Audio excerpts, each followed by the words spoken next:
Hey guys, it's Danielle. Welcome to a new series with I'm Not Gonna Lie called Shelter Diaries. Smack dab in the middle of the COVID-19 pandemic, we here in California are under a shelter-in-place order. No going out, no socializing, and definitely no in-person podcasting.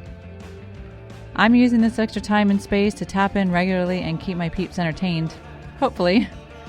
Join me for bite-sized episodes that include phone calls with fellow self-isolators, as well as the ramblings about things that are keeping me up at night. If you have something you want to ask, share, or inform, reach out to me on the interwebs at I'm Not Gonna Lie, and maybe I'll touch on a few in upcoming episodes. Thanks for joining. See you on the other side of this big old mess.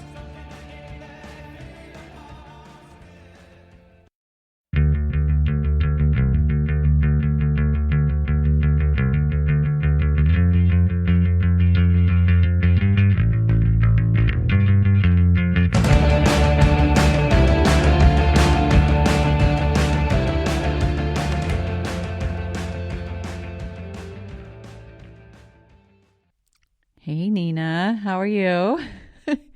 I'm doing good. How are you? I'm hanging in there. Thank you for joining me today. This is a little experiment. I'm doing these. I'm calling them Shelter Diaries. I love it. I'm going crazy, freaking crazy, and I think like our Zoom calls in the afternoons with our glass of wine. Those types of things are what's saving me. Definitely. And I also feel really guilty for saying that because generally speaking, while we are self-isolating and we're stuck in our house for the most part, we can get out, we can get some fresh air as long as we keep our distance. And I have food in my in my pantry, and I don't life is good generally, with the exception of the isolation. So I do feel bad when I'm like, oh, I'm going crazy, because I'm sure other people have it worse.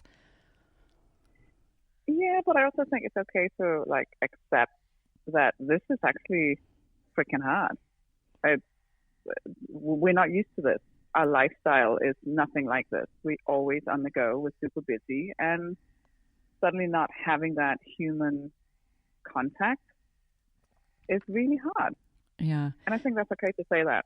Do you think that, I don't know about you, but I'm starting to get bored with hearing myself complain about it. So every phone call we get on, it's like, oh, this sucks, and complaining and the thing. And I'm like, oh my God, I'm actually tired of hearing myself say that. I'm getting tired of hearing about the fucking coronavirus. I gotta say, Facebook can suck it. Yeah. And I've been really dedicated to I only post funny stuff, funny memes, preferably non-corona related, and if they are, they're historical dark humor, dark corona humor, because I just I don't need people to tell me to stay isolated, because I know. Yeah. I really know. So don't tell me 10 times a day. You posted something funny today. I swear to God, I was going to pee my pants laughing. It was all of these autocorrect texts. Oh my God, they're so good. Which actually I've read a few of them before, but I don't know. Maybe it was just because of the timing or whatever, but I was doubled over laughing. It was so good. It was so good. Me too. Thank you for sharing. I found it this morning. When I was just kind of waking up and browsing around on my phone, and I started reading them, and I was lying in bed just howling from laughter. I mean, it really was a good break in the moment. I have to say, I actually, quite honestly, today's been great. I actually sat in my backyard. I had breakfast in my backyard. I sat back there and I worked a little bit on an episode that I did yesterday. I just spent a lot of time outside, but in my yard, and I was reminded what a great freaking space I have outside, and I have no excuse to be cooped up in the house all day long. But that I was reading those outside, and it was like, sweet. That's more. nice.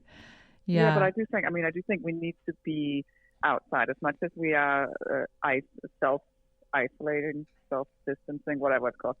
I think it's so important to actually be outside and get some vitamin D and get some fresh air. And I've certainly noticed that for my own mental well-being. Yeah, you're going on a lot of hikes, right? I have been hiking every day this week. I do like 5-6 miles a day in hilly terrain and just get everything out. I obviously try to stay out of the super populous trails.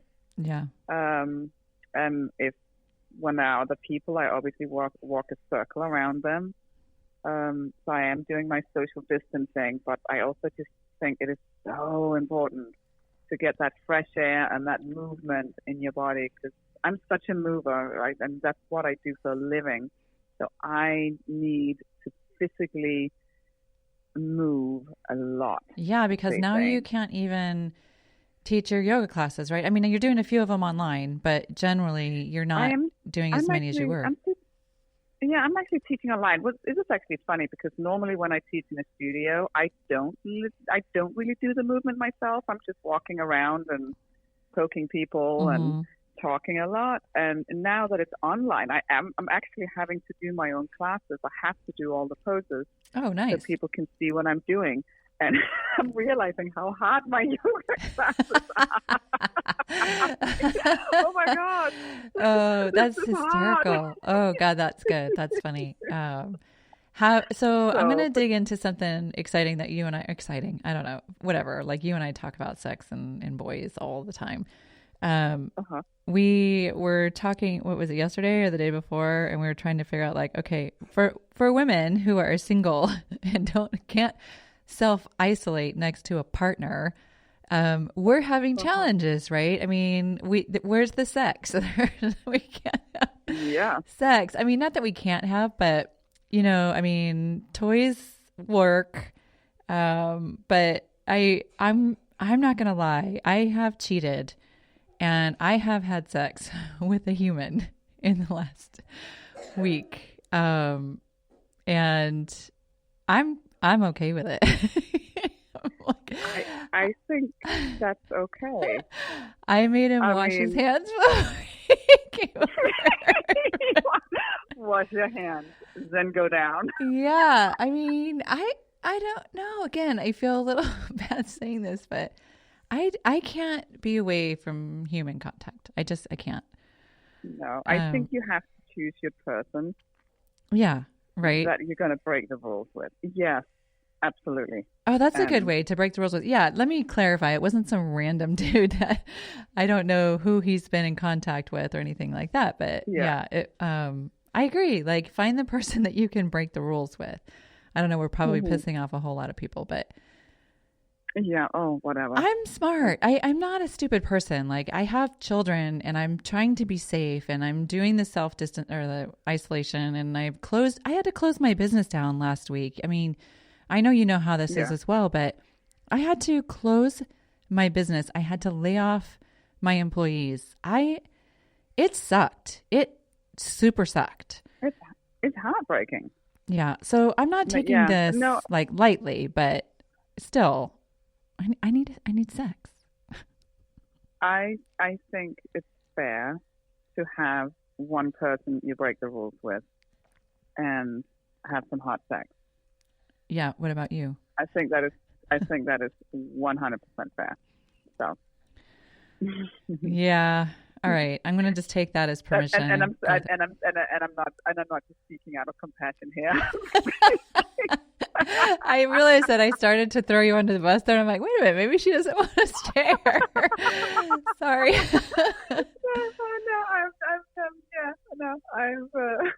I knew it was a safe space because you could feel my pain.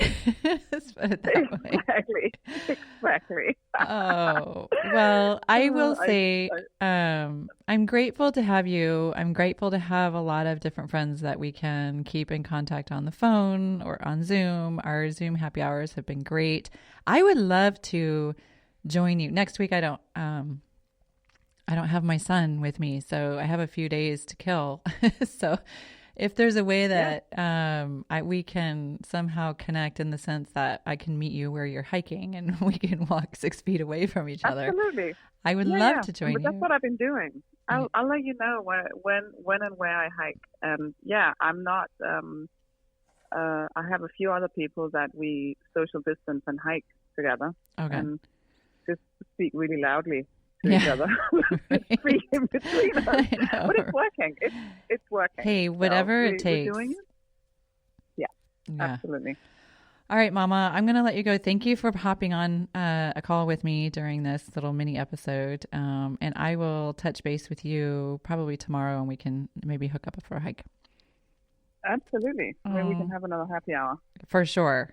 For sure. All right, Nina, thank you so much. We'll talk soon. Yes, we will. Okay. Bye. Bye. Oh, okay. That was super fun. Hi, welcome to Shelter Diaries.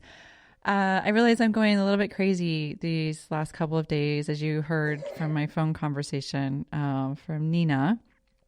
I'm feeling a little bad about complaining because I'm sure people have it worse off. I mean, certainly in other countries, and it's not like I'm not taking it seriously, but also I am trying to be mindful of my own mental health. And for me, because I can't be around my people, which is my number one choice, I do like to hug and touch and kiss and all of the things. I'm just resorting to talking into thin air on a podcast and or calling people and reaching out that way.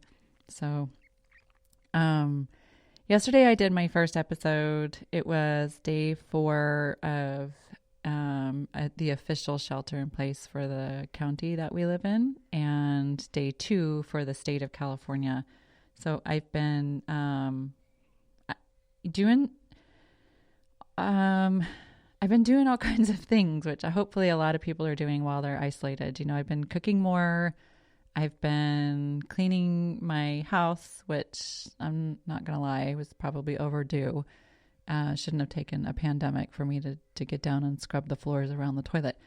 And I've been thinking a lot about a project that I haven't really shared with a lot of people yet, but and I don't know how much I'm willing to share right now, but I'm working on a writing project, which is going to turn into a speaking project. And I've been in dialogue with some people about doing keynotes and even a TED Talk. And I've been, over the last 2 months, thinking about it. And every time I go to sit down to write, I'm in a full block. And I think a part of it is, as I'm realizing, the further I get into it, I realize there's a lot of emotional work that I haven't done around the story that I want to tell. And for many years, I was like, oh, I'm great. I'm fine. I'm healed.